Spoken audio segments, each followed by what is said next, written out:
আসসালামু আলাইকুম। সপ্তম শ্রেণীর পঞ্চম অধ্যায় এই যে বীজগণিত রাশির যে অধ্যায়টা আছে সেটার ৭১ পৃষ্ঠার উদাহরণ ৩ উদাহরণের তো ৩-এ দেওয়া আছে 2x প্লাস 3y এর বর্গ নির্ণয় করো। আমি এর আগের ভিডিওতে দেখাইছিলাম বর্গ কিন্তু একই নিয়ম। আপনারা যদি বুঝতে পারেন একটা অঙ্ক, তাহলে বর্গ নির্ণয় সব অঙ্ক ভালোভাবে বুঝতে পারবেন। যেমন ধরেন এখানে দেওয়া আছে 2x+3y এর বর্গ নির্ণয়। তো আমরা পরীক্ষার খাতায় এইভাবে লিখব ৩ নং প্রশ্নের সমাধান অথবা ৩ নং প্রশ্নের উত্তর যাই যেতেই পারেন, পরীক্ষার খাতায় এইভাবে দিয়ে নাম্বার দিবেন। ৩ নাম্বার কোশ্চিন, এটা মনে করেন কোশ্চিন থাকলে আপনারা এটা দিবেন ৩ নং প্রশ্নের সমাধান যা আছে 2x+3y এর বর্গ মানে কিন্তু এটা এখানে স্কোয়ার হবে। তাহলে এর বর্গ মানে এখানে স্কোয়ার হবে। আমি স্কোয়ারটা দেইনি, আমি দিয়ে দিচ্ছি। দেখেন এখানে 2x+3y বর্গ মানে স্কোয়ার দিলাম। এখন এটা আমার এটা আমরা বি ধরবো। এই যে এই সূত্রে অ্যাপ্লাই করবো, A plus whole square plus 2ab plus B square.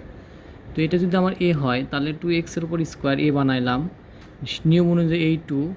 তারপরে এটা আমার যদি হয়, এটা আমার বি, গুণ চিহ্ন দেওয়ার দরকার নেই, ইন্টু দিলেই হয়। 2x এটা আমার এটা আমার বি। এখন এটা যদি বি হয় প্লাস বি স্কোয়ার, মানে 3y আমার বি ছিল, তাহলে 3y-এর উপর স্কোয়ার দিলে বি স্কোয়ার হবে। এখন বিষয়টা হলো, দেখেন আমার এই সূত্র কিন্তু অ্যাপ্লাই আছে square plus 2b plus B square. তাহলে এটার সাথে যদি এটা গুণ করি তাহলে এটা কীভাবে কাজ করে, 2-এর উপরও পাওয়ার হিসেবে কাজ করবে, এক্সের উপরও পাওয়ার হিসেবে কাজ করবে।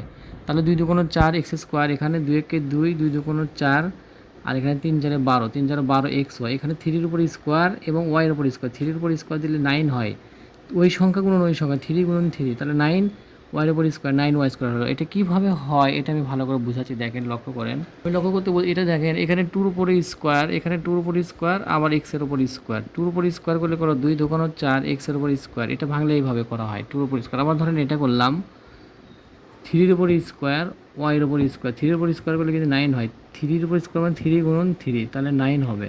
অনেকে কিন্তু 3×6 করেন। পাওয়ার ভাই, এটা পাওয়ার মানে উপরে হলো ওই সংখ্যা গুণন ওই সংখ্যা হয়, পাশাপাশি তো না। তো এই অঙ্কটা এইভাবেই করতে হবে। তো এখন দেখেন আমি উদাহরণ 4-এ যাই।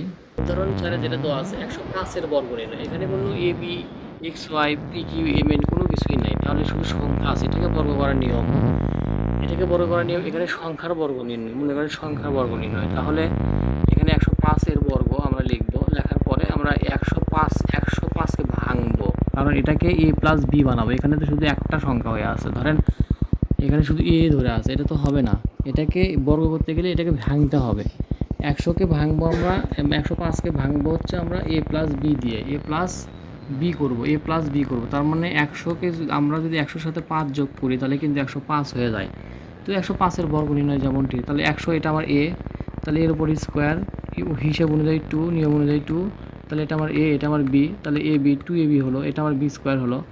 তাহলে এটা আমার কত হলো, এর উপর square plus 2ab plus B square. এখন 100-র উপর স্কোয়ার মানে কি 100×100, 100×100 দিলে কিন্তু আমার 1000 হয়। এখানে 100-র উপর স্কোয়ার 100×100, তাহলে 100×100 দিলে দেখেন 1-এর উপর স্কোয়ার দিলে 1-এ 1ই হয়, আর 2 শূন্য আছে, আর ডাবল শূন্য বানিয়ে দিলাম। এখানে 2-একে 2, 100 দোকানে 200, 5 200-কে কত হয় 1000 হয়। 200-কে 5 দিয়ে ভাগ দিলে গুণ দিলে 1000 হয়। আর এখানে 5-এর উপর স্কোয়ার আছে, 5×5 অর্থাৎ 5×5 = 25। এখন এগুলো সব যোগ করে দিব, সব যোগ করে দিব, সব যোগ করে দিলে যেটা হবে সেটাই আমার উত্তর হবে। কারণ এখানে কিন্তু ওই রকম নাই, এখানে যোগ আছে, তার মানে সবগুলো যোগ করে দেবো, যোগ করে যেটা হবে সেটাই আমার অ্যান্সার হবে। তো আসেন দেখি অ্যান্সারটা কত বের হয়। এটার অ্যান্সার বের হচ্ছে 11×0=25। কীভাবে, এই শূন্য এটা 5 হবে, 2 2 2 এই 2 হলো, আর এই শূন্য হলো, এই শূন্য A1 আর A1 11। দেখেন আপনারা খেয়াল করেন, এখানে 1000, এখানে 10,000। এখন এটা আমি আপনাদের বোঝাচ্ছি, দেখেন 100-র উপর স্কোয়ার মানে কি 100×100, তাহলে 1 একই হবে। এখানে 2 শূন্য, এখানে 2 শূন্য, 4 শূন্য হয়ে গেল। আবার এখানে দেখেন, এখানে কি হচ্ছে 2×100, তাহলে কত হচ্ছে 200, 200-কে 5 দিয়ে দেন, 0 0 5 2 10, এই 1000 হলো। আর এটা হলো 5×5, 5×5 = 25।